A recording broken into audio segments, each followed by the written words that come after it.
Well, welcome to the first ever Bees Brothers podcast. I'm John. And I'm Phil. And today we've got our first ever guest because it's our first ever podcast. So, introduce yourself. I'm Daryl and I'm from Lancashire PA Hire based in Clitheroe. Right.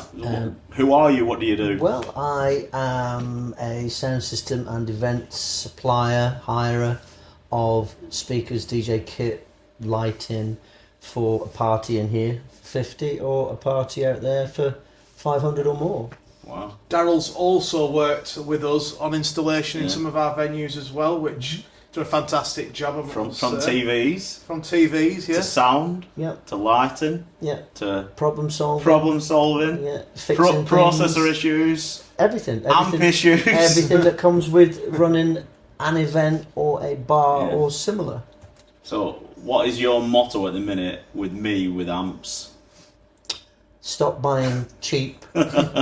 Stop wasting your money on cheap. Yeah. You don't win by buying the cheap stuff. There are cheap products which are worth buying, but there's the cheaper stuff which is just pointless touching it. So how did you fall in love with what you do then? How did you fall in love with the industry that you're in? Rewind the clock. Long story. And tell us the short story of how you started getting into music. Sector. 7 years old, recording the top 40. Let's not go that far back. Let's start early teens. And then that took me into my teens collecting records, and that took me into my late teens DJing. So tell us a bit about your DJ history, because it's quite interesting. I started back in the late 90s, early noughties, when we were still using vinyl, when we had to find the music, hard copies, spent a fortune. DJing. It wasn't for money. It was for the love. It was for the love of collecting the records and playing them exclusively. Pete Tong's got it, and I've got one. Yeah, you don't get that anymore, do you? Don't get it DJing. anymore. It's like I used to be so excited rocking up with that record when no one else had heard yet. Where now the kids today are hearing music before we even they're all hear sharing it. I think it's changed a little bit as well. Now people are producing a little bit more, maybe more so than they were in the early days of DJing. There's a lot of people producing. There is some exclusivity with MP3s, with high-end DJs. Bibby might send a few tracks out. They get played for a week or two, and then they get out there. And then it's in the zone. But there is vinyl comeback, which some DJs are buying. But it's not as exclusive as it was 25 years ago. So obviously your DJ journey was started off on vinyls, going to record stores all over the country. And CD as well. Promo CDs was big. Yeah. And then the vinyl died off. CDs stayed for a while because of the Ministry of Sound promos. You used to get packs and packs of CDs. And then it died off onto MP3. Do you feel like when it changed to MP3 that's when it shifted and started not becoming as exclusive and as exciting? Time that happened, similar time to that happened, the smoking ban came in, and then a recession came in, and then it all changed. I think music's become less personal at the time. When you had a vinyl collection or a CD collection, what you went down to the shop to buy, it was quite a personal thing. Now it's just downloading a whole genre of music quite easily nowadays. Which has, as you know, with my hi-fi addiction, has come back in. Vinyl's come back in massively. CDs are coming back now, cassettes. So full circle's come round. Cassettes, but not for DJing. No, for collecting. Personal collection. For collecting. I think the other thing that I noticed as well is somebody said the other day we listened to the radio and about Taylor Swift being number one. Now I don't have that. I hate Taylor Swift. You don't have that personal connection with the charts. I don't feel like anymore. Where every time I go into the record shop, sorry to butt, every time it's Taylor Swift albums. I'm sick of seeing them. I used to sit and listen to the charts. And be excited to know what's going to be big. With me now with music, I probably don't listen to new music. I just listen to old stuff, and then ever so often someone will redo an old track. Oh, I like that because it's so-and-so artist like remixed or redone. Music's so quick now; it develops it moves so quickly. We would get a promo. We would listen to Pete Tong. We would find eventually a promo in Oxford, London, Brighton, wherever we were, and we could play that for 2 to 3 months max before it was released. Wow, that's how long it took for the promo to get through and get out, and that was exciting. And that was 10 quid, 20 quid a record, and you got least 8 weeks out of it. Yeah. So do you feel like, obviously, going back to your DJ career and obviously you being a successful DJ to where you are now, do you feel that because of the person or the challenges are in music now is everybody wants to produce, this is one of the reasons, it's become less personal, it's one of the reasons why the nightclubs are struggling a little bit, because... Everybody wants to DJ. Yeah. Not produce. And a lot of DJs end up producing, but everybody wants to, and can be a DJ because of all the crappy controllers. It's too easy. And beat sync, which is a controversial thing for another day. Yeah. But everybody turned into a bedroom DJ and then thought they could take over Bee's Knees on a Saturday night and nightclubs on a Saturday night. And that's not as much of a problem now because the controllers have got more professional. Lots of groups of DJs that hire from me, brands, they have bought equipment, the high-end. But it's sad when a DJ is panicking that he needs to quantise and analyse his music before a gig because he's panicking about he can't mix. Where the day has gone where you just do it by ear. And it's pretty sad. Even the big artists, well, they all rely on it now. The thing is, not just in hospitality, everyone's relying on technology.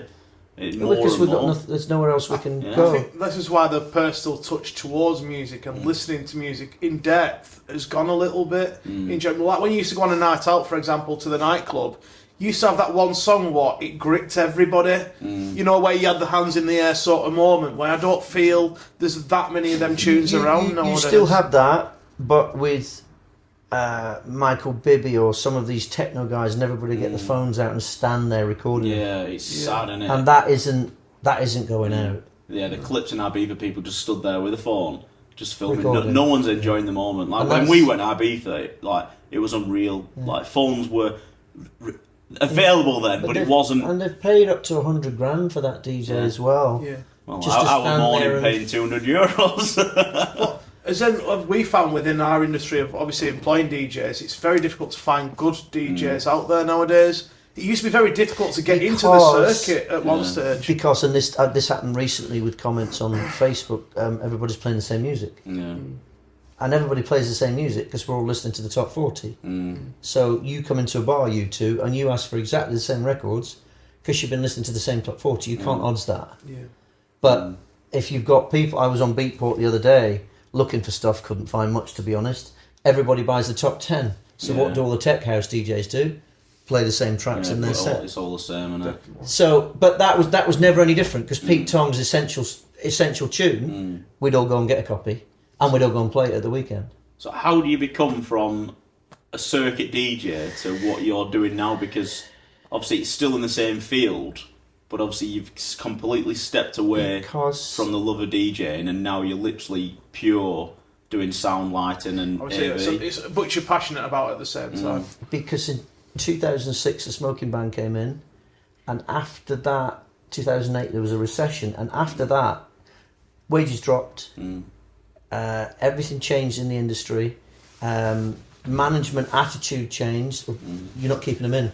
Well, there's nobody out there. And it was your fault. So I had 2006-07. I had 2 sound systems, and I hired one out, and then I went DJing. What size sound systems were there? Small one to do a small party. That's just like people. Small weddings. I had 2 of them, small weddings. Right. And I was DJing, hiring a system out, DJing, hiring a system out, and then 2 systems. And I just thought, I can earn more money from investing in speakers and not hammering my ears anymore in nightclubs because we all get hearing problems with the DJing and the nightclubs and other things. So I just thought, and just hire speakers out. And I went from, I dread to think how many speakers since that point of buying and selling, and so it was like 2006, 2007, you saw the light of, I can make money by hiring equipment instead of me standing... Instead of standing in a DJ booth at 36, 38 years old, it's like a Peter Pan thing. Yeah. Everybody stays 18, and then I'm 40, and everybody's still 18, and then I'm 45, and everybody's still 18. And it's just, it's a Peter Pan scenario where you think, I'm just too old for this. Yeah. I don't want to... And some people love... still DJing older than me, my age, and a little bit younger, but I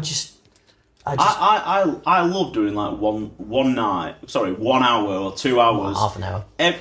every so often you get that buzz back, but then after that you're like, I'm done now. I've had my normally when you've had a drink, when you've had a few drinks, you've had your little bit of fun, and you're at this moment you're like, yeah, I don't want to do this as a job. No. Like pass the records back over. We've talked about Daryl. You should hear it down here because you've noticed the speakers are bad in a venue. You may be considering, or the DJ's just not up to par, or he's just nervous and not using the mic.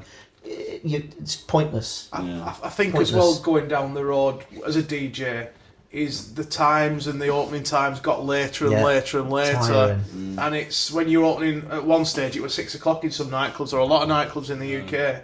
It becomes to a point that it just ruins your weekend. I can't stay awake. No. I remember obviously DJing nightclubs and obviously still being packed at 2:45 thinking they're going to ask me to do another hour here. Yeah. But obviously the first few months you think, oh yes, I get another hour's pay, but you're then thinking, I'm not going to get it. Not always, because some managers would just say, "Oh, you need to stay on, but we're not paying you." And you're like, "Yeah, what?" And you're stuck in a booth, and you can't leave. Yeah, you're controlling the room. So you end up leaving that gig just because he wants you to. Well, can I start later? No. Yeah. So a lot of that, it wasn't just me getting older and them staying the same age. It was the hours. Yeah. I'm feeling tired at 3 a.m, and then I've got.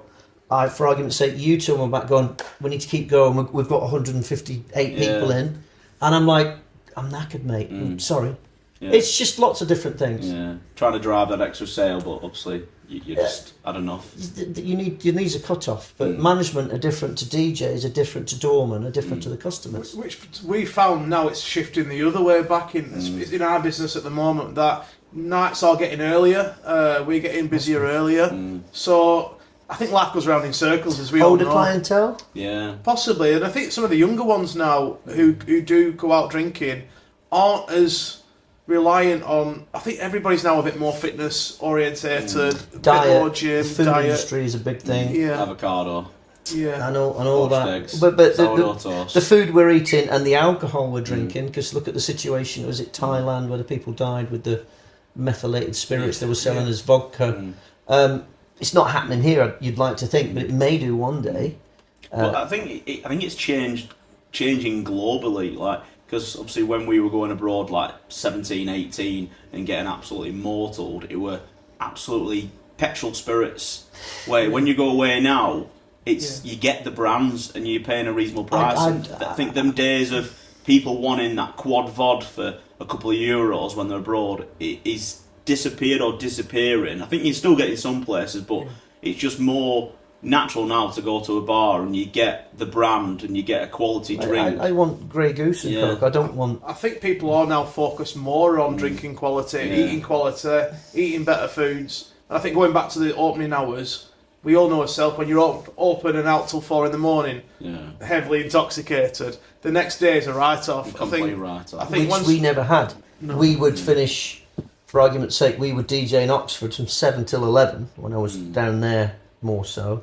And then we'd finish at 11, packed bar, took 15 grand on a Saturday night. Yeah. And then we'd fly from Oxford to Reading and do 12 till 2. Wow. Town shot, packed.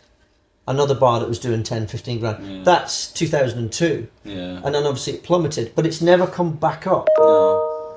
That's for some odd reason, and I think it's the hours. I don't want to be picking up a sound system from your Bees Knees showcase night in a warehouse at 5 a.m. because you need to push the hours. I want to be finishing at 1 with a late evening start, but people don't want to do it. No. Is it coming back? I think so. I think so by just looking at the people who drink in our venues. Our earlier window, 8 till 10, has probably never been as busy now, whereas our 2 a.m. to 3 a.m. slots has probably never been as quiet. So I do think it's changed. But my industry is a little bit different. Well, it isn't different to yours, but hiring the sound system to the events, they want to push it till 2 or 3 or 4 in Manchester, which is understandable, because then you might have a hotel you can go to at 3 a.m, 4 a.m. But in the towns, out of the big cities, I don't think it works. No. People try to do it in Burnley Town Centre. They push it till 6, and but it's a pointless thing. It is. So 2006, 2007 is where you were dipping your toe in. You're dipping your toe in on the sound side. Obviously, fast forward now 2025, where are you as a business? For the past 10 years, before lockdown, recognised, probably 2009 when I finished doing Norwegian Blue. Sorry to interrupt, but there's not many people around our area, I'd say, who don't know your company.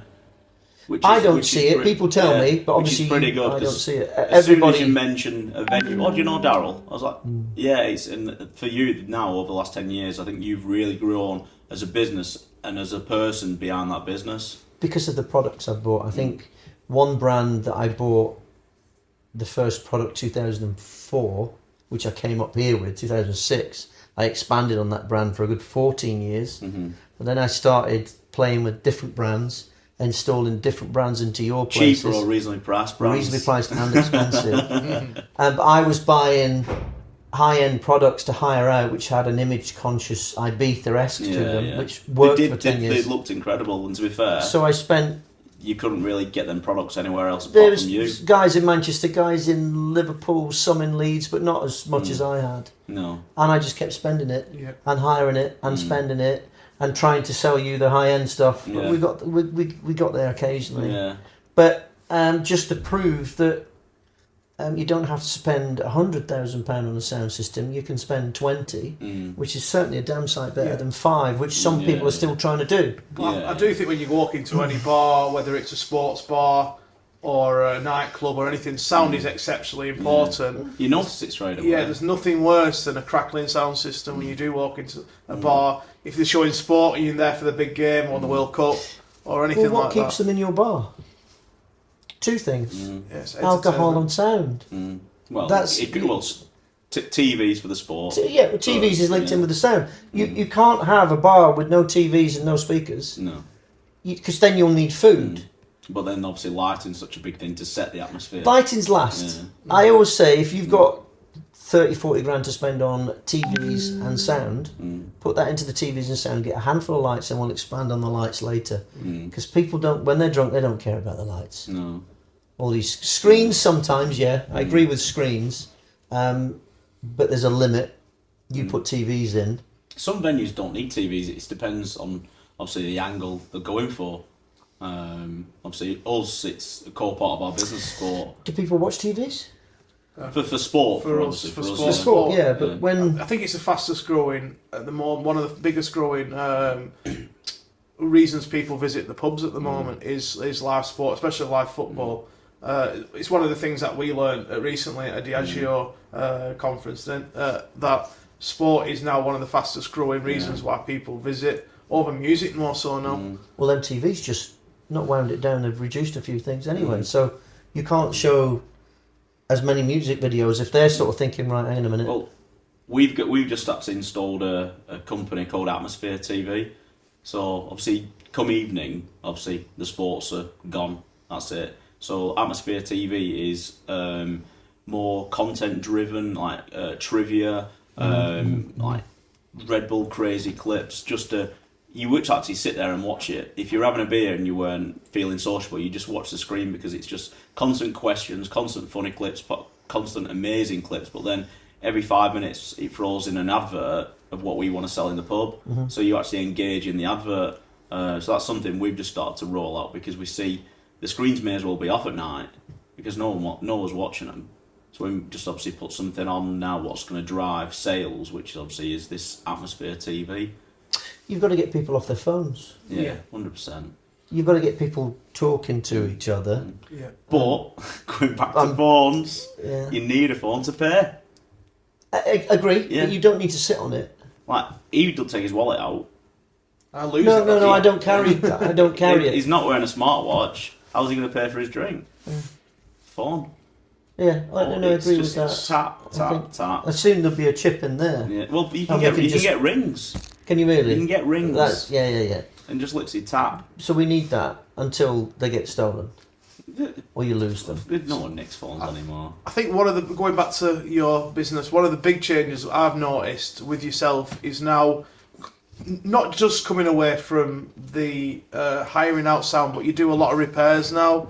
You do a lot of of installs as well, probably more so than you did in the early days. Now you take on a little bit more than you used to in that sort. Because events were busier 10 years ago. Yeah. I had no need to do installs. And not that I need to do installs, but with the products I sell now, a multitude of good ones and a multitude of reasonable ones, I want to install them because the stuff we had 10 years ago, a lot of it was dross. And I refused to put it in when Bars said I've only got £2,000. Well, we spoke many a times, and you'll say, X customer want me to quote for this job, the budget's this, it's impossible, and you just refuse it away.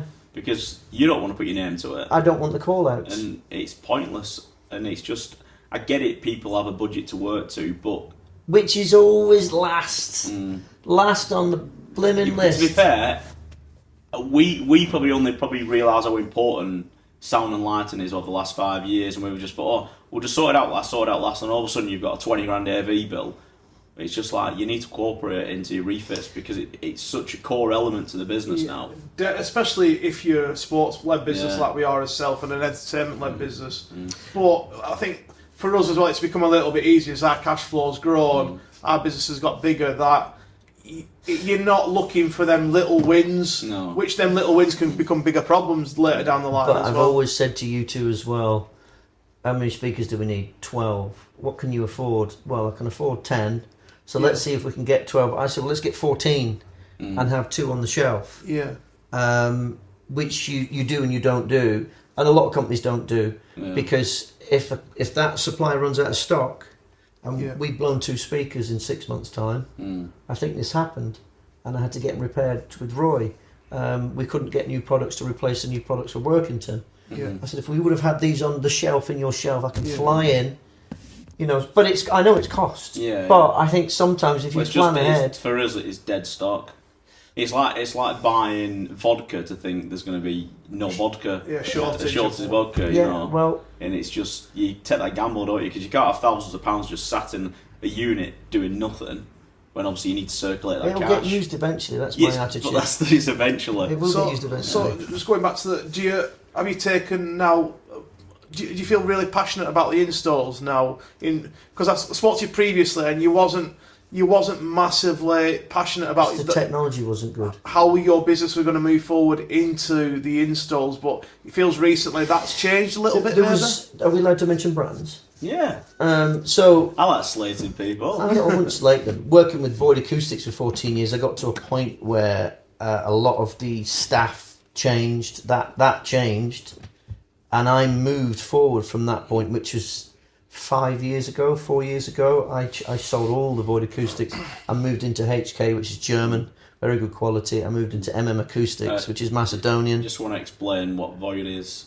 Void is Ibiza. No, but as in, what is it? Is it amps that you got? Void is speakers, amplifiers, speakers and amplifiers. Yeah, high end. I say high end. Yeah. It's the Ferrari. DC10s. Yeah. They've still got big systems in Amnesia. It's still around the world. Yeah. But I got to a point with it where it had its run in the UK with me. Yeah. And I needed to change. And what I changed to is even more unique. Acoustics is even more unique than that was at the start. Right. And that's lifted me back up. It's not install. It's tech house party and Manchester stuff. But the install stuff I try and push now, which you've bought, is Eckler. Yeah. Which, to be fair, was reasonably priced. That is... that brand, I would have thought that's going to be really expensive, but it's worked out quite reasonable. We're selling that well. Eckler, we used to do a lot of Next. We've moved on from that to Montalvo because of imports and exports and stuff is just too complicated with that brand. Montalvo isn't install, that's for my party packages, but for you, I'm pushing Eckler all the time, which is 5-year warranty, which we never used to get. We used to get 2 or 3 or 1, whatever it used to be. Or 12 month. 12 month or at the most 2 years, wasn't it? Eckler's amazing. So I'm quite happy to put it in and push you to spend that bit extra because you know, 5-year warranty. You'll have that. It weren't even that much compared to the other local company we used to use. Depends on people and what they charge and overheads and how their business works. But I'm fair, but I'm like, I'm not fitting that. I am fitting that. So there's a lot of people who are sat here probably now watching us. What would your recommendation, and they're gonna maybe they're thinking about buying a pub or a bar, what is the number one recommendation that you would give to them? When they're thinking about it. Don't leave the sound and the lighting to last. Yeah. Leave the decorative stuff and the televisions maybe till last. Build a bar that you can add things into. What type of venue? I think there's different venues though, isn't there? So alright, so Tina and Joe are opening the Grapple Arms. What's your recommendations for them? Are they selling food? Yes. Are they Are they a sports bar? Or are they a restaurant? They're showing sport, but they have DJ on a Saturday. But the main focus. As soon as you say DJ, we need to make sure we've got tops that will handle him and his levels, bass. But we need to make sure that the houses next door aren't going to complain. Yeah. So there's quite a bit to factor in. If you don't have a DJ on, we can put a nice petite, good quality, small Eckler system in. I forgot to tell you we're putting a DJ in. Right, okay. It changes it by not fit for 2-3 grand. Yeah. We can do a small petite system in a food restaurant bar for, I don't know, 5-6 grand. But as soon as you mention DJ, it's just like, right. And I think it is a major factor that you need to look at your surroundings that you're in, because if you've got houses next door to you, then you can't be putting heavy subs in there or heavy sound systems in there. It needs to be fit for purpose. So I think that is one thing that don't leave sound till last. If whether you're having TVs or not, I think sound needs to be ahead of that and ahead of lighting. And then when you turn around and say we're having a DJ, we're going to have a few TVs. Yeah. Then we can maybe put 4 TVs in with the scope of adding 4 more. Or if they turn around and say, look, let's just spend the money. Yeah. But we'll put a slightly bigger sound system in, a bit beefier on the bottom end, with plug-in points for you to plug into. I think we've been in the game long enough now to know that obviously sound is drastically important, but when you get it wrong, as in with noise abatement notices and all these sort of things that can come from neighbours and other people, it adds solicitor costs, lawyer costs, and all these sort of things, legal costs. That it's important that you look at these sort of things before you take on a pub as such, and do some background checks. It's one thing we've learnt in the business: before you take on any site, check everything. Well, that takes me back to 2006, because a big thing with me, as you two know, is tinnitus and deafness, which all of us have got to a degree, whether we're that big. But my argument is, I stopped DJing at 36, 38, 18, 28-year-olds, because I noticed my ears changing. I had a bit of tinnitus, didn't want to make it worse, so I moved into sound. That was another reason. But now, what you've got now is DJs my age, a bit younger, a bit older, which is old, still want a DJ who are practically deaf from DJing for 30 years. And you're putting in a sound system, I've got to factor that into your install. Because I know damn well you're going to employ Jimmy from down the road, who comes in and rags the levels because he's deaf, because he won't admit. You used to always blame me for that. You're terrible. You are terrible. He is terrible. He is terrible. And it's taken me 5 years, 2 years with you and 5 years with you to sort of. Do you know what? Yeah, I am. Yeah, no, I am. It does. But it's older DJs are too not cautious. They're just too. They don't want to admit the fact. They don't want to go for a hearing test. No. Yeah. MCs, it's a scary thing, isn't it? MCs. I've stopped hiring to MC events because they just take tweeters out. Yeah. Because they all won't admit they're deaf. Yeah. But that's my argument. If you're going to open a bar, get some young talent on that are fresh into DJing, that are doing okay, who can hear and keep their levels sensible, so you don't have to put in a stonking system that's in the red all night. I think as well, if whether it's your eyes or your ears, after a period of time, you become accustomed to that. Yeah. Even though it's your eyes might be not focusing right, but because you've lived with it for so long, you just become acoustic. Well, drink doesn't help, does it? Drink changed the aspect of that, and if the DJ's drinking, you know yourself. Don't let him have get gidder. And what's he playing? And turn him down. Yeah. So, but we've all done prime examples. This one, I've done it, and you've done it. Yeah, we've all been there. We've all done it. that's my gripe. That's the reason I got out of DJing. One of the reasons into sound, to get some quality into the town, into the northwest. Quality. We're still searching. Which has built up my name as a called Daryl, but now I've moved on to different brands which are even more unique, which sound even better than the previous brand, which they won't want to hear. So obviously you're in the PA game. If there's people watching who want to get, how far do you travel to do installs, or maybe to hire, or things like that? What's your catchment area? Would you say? From Blackburn? From Clitheroe, Blackburn, Burnley, an hour, because if you travel any further than that, you've lost half a day. Yeah. And it turns into a 2-day hire, which they can't afford. Yeah. So realistically, an hour is affordable and doable. And where would they contact you? How would they get Facebook, Instagram. What else am I on? The website. Yeah, that's it. What is your website? Let's do a little plug for you. To do a plug, Lancashire PA Hire.co.uk. Is it not .com? .com.everything. Yeah, .co.uk. We'll put the link below anyway, and where to find Daryl at. So if you're all looking for great sound installs, great hires. You've got problems. There's a few imposters out there. There's lots of competition out there, but you've got me on the homepage with a big smile. So what more could you want? This is me, you know, and I think that adds when you call as a stranger. Oh yeah, I know who I'm talking to, and that makes a difference to people. And I think one thing we found working with yourself is you're always willing to help, or you'll always try and help, even though you whinge at us sometimes on a Sunday evening. But you're always willing to come out and help. You know, obviously our business is very much weekend orientated, so if we have a problem after Friday night and Saturday's going to be affected, then that's when I turn the phone off. You're only a phone call away. That comes with DJing every weekend. Stupid hours, travelling home at 2 a.m. from wherever. It becomes a habit, and then I can't not do anything at the weekend. If there's nothing to do on the rare occasion, I have to go and find something to do. What's been your biggest mistake in the trade, either DJing or in what you are now? Have you held your hands up and go, I've goosed upon that? Or we've had a few over the years. We've had a few every month. I have to correct them all. Yeah. So what's been your biggest mistake and lesson you've learned?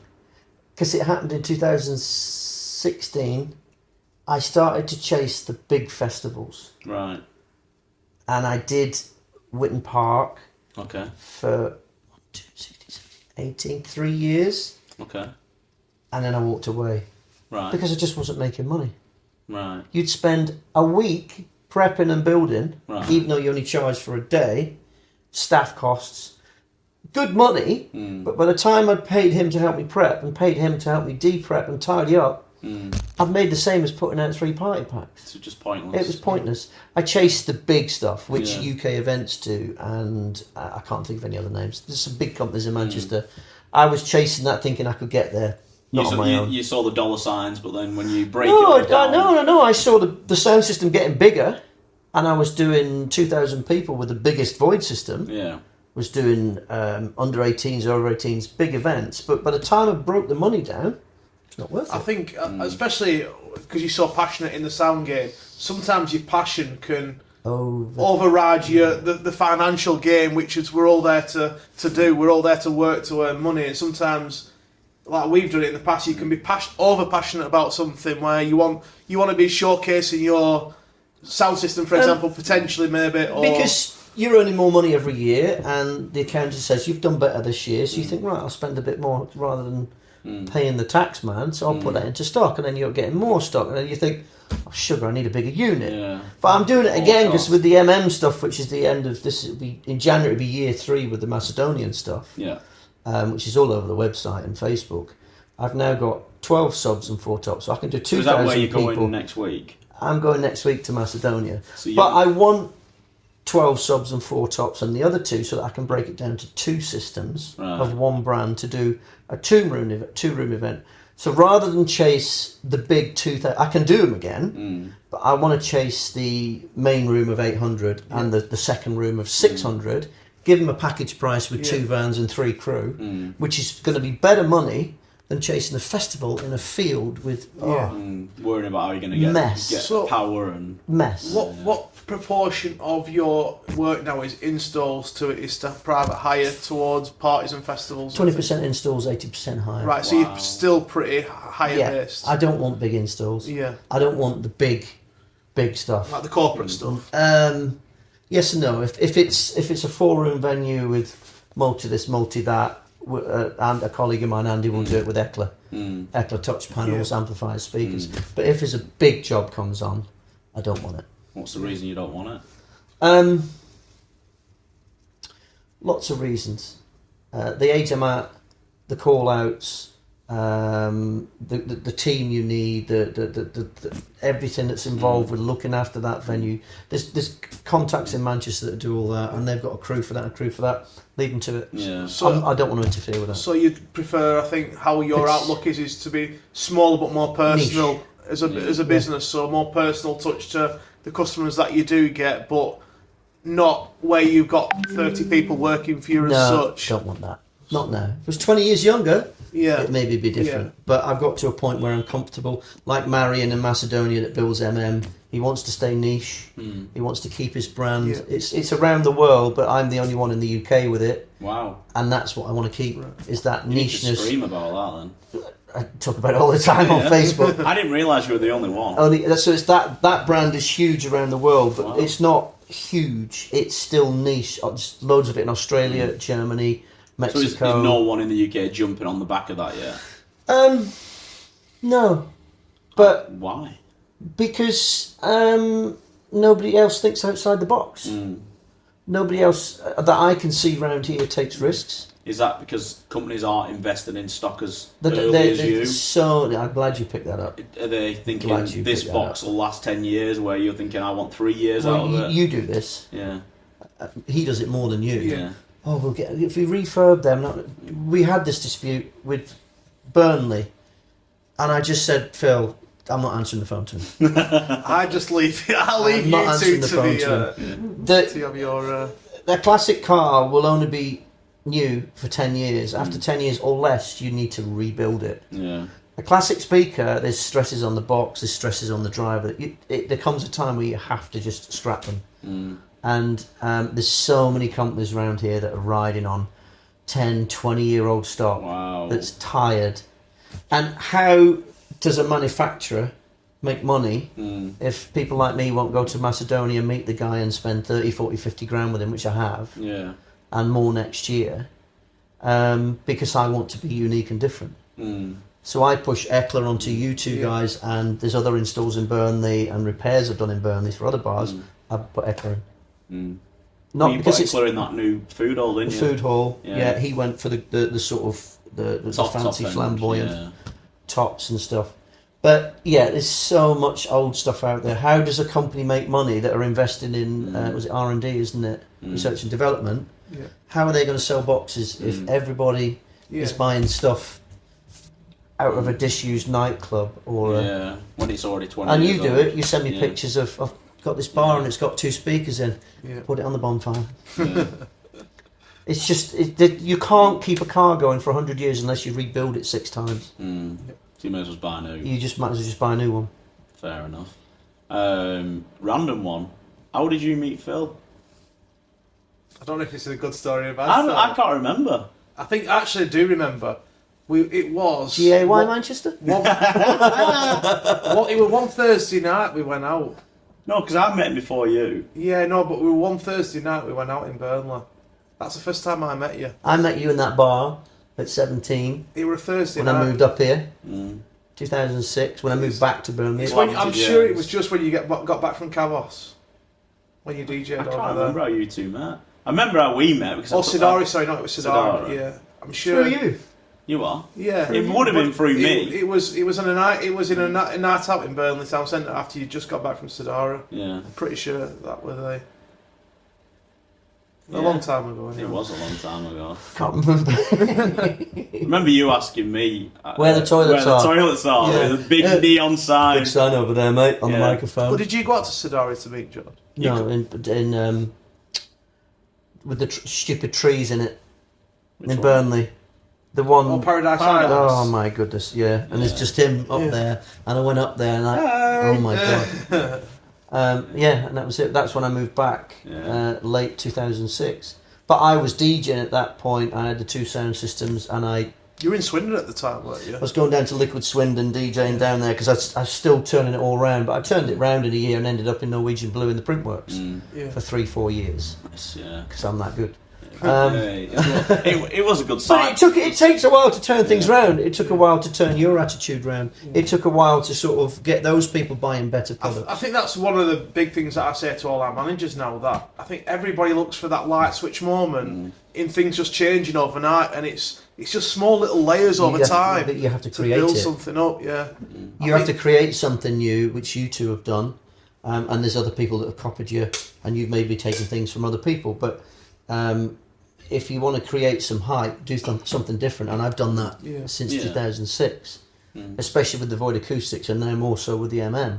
So what's the vision for next year? Next year is year 3, January to December is year 3 of having the MM.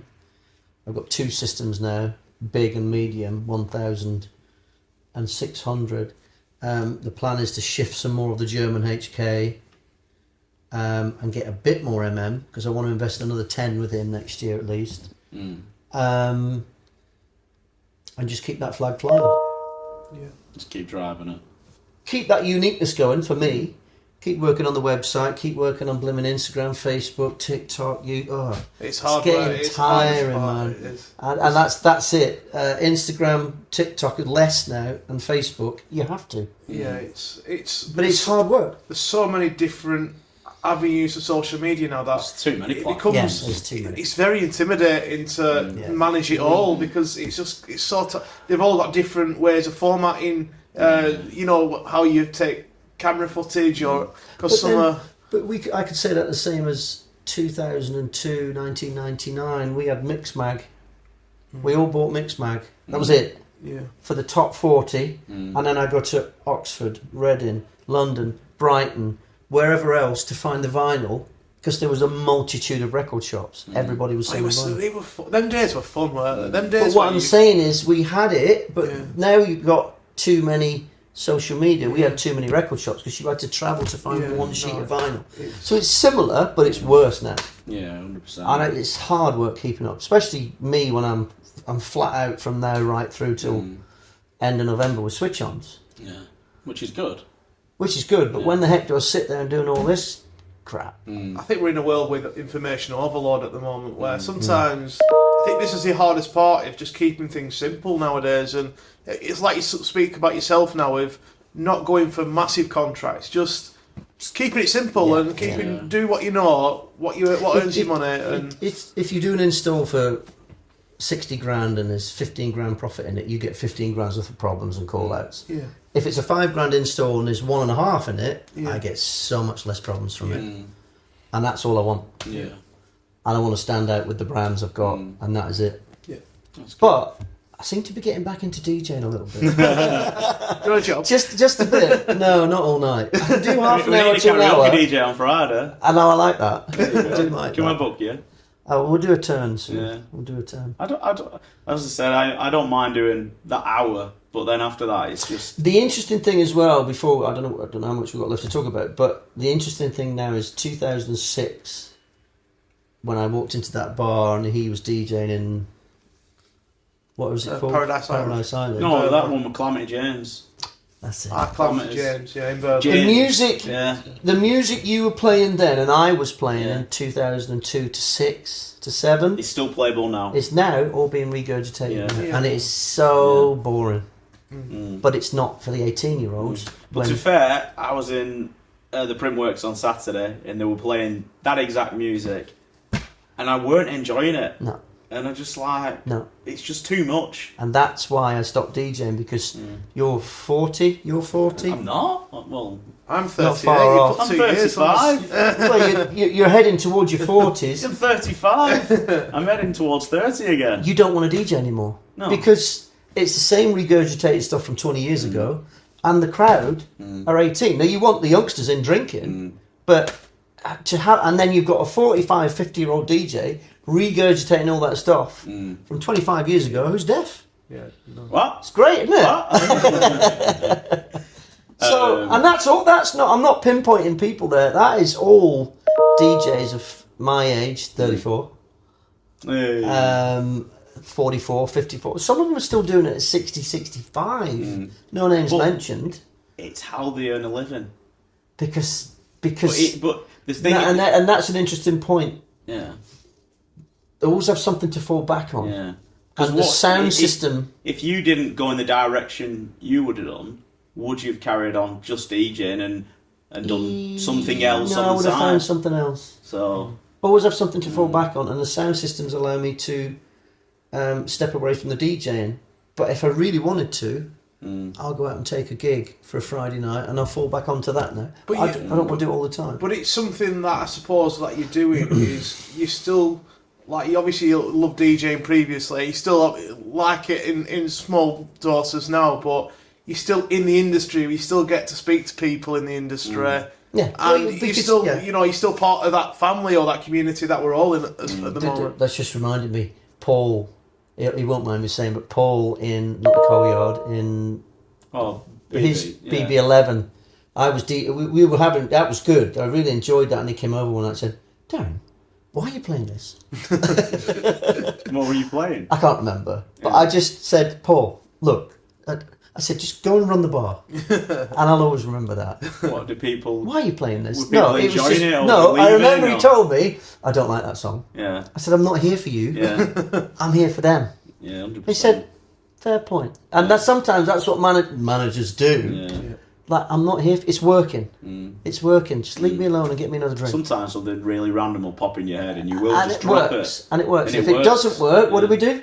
Change it. We should get out of it quick with a bit of chit chat. Bit of chat, or depending on what, if it's a club night, obviously you're mixing it out faster. But if it's just a normal pub gig, just pick up the mic. That's one thing that annoys me about DJs now is they don't use microphones anymore. They're scared to use a microphone, and I think it's not even scared. They don't have one. Yeah, they don't have one. It's just that's the only one difference that you can do to show difference to any other DJ, your personality, and that is just muck about. And that's a fundamental part of entertaining in general, is having a bit of banter, having a bit of personality. But you can engage the crowd so much more quicker just by picking up the mic. And you can upset them as well. I've done that. Yeah, I know about that. You can go too far because you've had a couple of drinks because the manager's egging you on. So you've got to find that balance. I got swilled the other week. Although the month in, I took banter a bit too far. Is that why you wanted that controller repair? Yeah. Right, okay. Yeah, it was good fun. So you've got to be careful, especially nowadays. You've got to be careful what you say. Give up. Yeah. Some quick fire questions to try and end this now, because I know you're a busy man, and you've got Halloween installs to plan. So, favourite drink in a pub? Desperado. Really? In a bottle. Really? Yeah. That's changed. I thought you'd have gone for a gin or a bourbon or... No. Yeah, no, that's changed. Desperado? Especially in the summer. You're getting younger as you're getting older. So you went through like a bourbon phase when I had to stop drinking it. Well, Darren's nickname from Paul actually was called Grandad, but I feel over how you're getting older, you're getting younger. Desperado. You're like a kid's drink. Anyway, next question. With or without lime? Oh, come on, you don't put lime in a bottle. You wouldn't have it with lime? We used to hate that back in the 90s when you had lime in the other one. Corona? Oh my God. So you don't have lime with it? No, you don't. Okay. What's your biggest ick in a bar or a club? Something what annoys you? DJs ragging the levels, and it's piercing. I wouldn't have expected anything different from a sound engineer. Because if it's piercing, because they're whatever... I've heard customers and seen customers leave for that reason. I've heard them say it. Yeah. So, you don't need to do that. Okay. Quiz night or karaoke? Karaoke. I bet I can guess the artist who you'd sing. Go on then. Robbie? Yeah. Angels? Yeah. There we go. I don't need to ask you what your karaoke song would be. No. Then. So Robbie Williams, Angels. That is your second career, being a turn. Oh, I haven't got time. Or a Robbie Williams tribute. No, I need to do a bit of Oasis, a bit of David Gray, and some other bits and bobs as well. We say this every year that you should do it. I know. I've been learning guitar for the past 15. I've never got any further. Single or double? Double. All the time, or? Sneak a bit extra in as well. And what is your favourite ever song?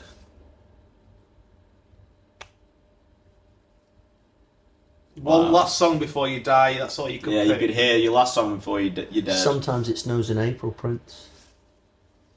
Right. I actually don't know that one. That's on the Parade album. Is that on streaming? Is it not That'll be on streaming, yeah. He's all over streaming. I actually don't know that Sometimes song. It Snows in April. Which, and then... I can go into it. No, don't get me into Prince. No, we're not going into Prince because you'll be talking for another hour. Yeah. But we want to ask you to give us a question for our next guest. Wow. Yeah, so... It can be any question. Anything. About any... Just generic. Something to do with pubs in this industry. Yeah. Well, this is... Pubs, clubs, sound, lighting, TVs... Whatever. Just give us a question. So you don't know who the next guest is. You don't know who the next guest is. Why is it in the overall budget, the overall plan, it was a budget, isn't it? Yes. Of the bar you're building, why is it, in my opinion, the most important thing, sound, is left till last with the least amount of money? Okay, so your question is, why is sound put to the back of the list, bottom of the list, when doing fit out of a venue? That has got to last 3 to 5 to 7 years. Okay, we'll ask that question to our next guest. Thank you very much. But yeah, no, we appreciate your time. You've been our first ever guest on our Bees Brothers podcast. And obviously, Daryl, if you want to get hold of him, we'll put the link below for your website for Lancashire PA Hire. Lancashire PA Hire. .co.uk. Your last chance to give yourself a little plug. I'm on Instagram, Lancashire PA Hire. I am on TikTok, Lancashire PA Hire. And obviously on Facebook, Lancashire PA Hire. Beautiful. Watch out for imposters. I am on the homepage. Thank you. Cheers, guys. Thank you. Cheers. Bye. Thank you, John.